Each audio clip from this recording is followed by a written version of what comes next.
Naranasan mo na ba to?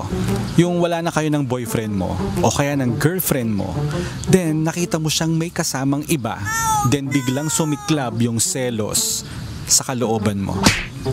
Bagamat wala ka ng karapatan, hello? Hiwalay na kayo, di ba? Pero alam nyo, normal lang pala yan at meron pong tawag ang siyensya tungkol sa nararamdaman mo na yan. Pakinggan po natin to. For me, okay lang naman magselos kasi nararamdaman mo naman yun. Pero hindi yun sa pinagseselosan mo. Parang wala silang pakay kung magseselos ka. Basta sa'yo, magseselot at magseselos ka kasi may nararamdaman ka. Alamin mo po yung lugar mo sa lalaking yun. Ganun. Aray, selos. Oo, kasi yun kumbaga normal na feeling yun ng isang tao, di ba, na nagsiselos. Pero yun nga, dapat nasa lugar yung pagsiselos. Like, alamin mo muna yung lugar mo bago ka magselos. Yung parang ganun.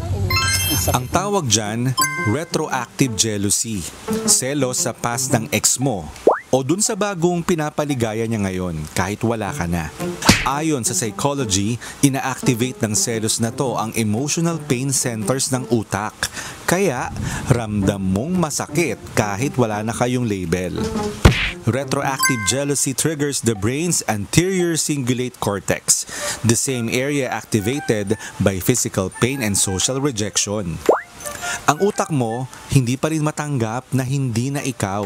Kaya kahit walang sense, nagre-react ang katawan mo na parang niloko ka ulit.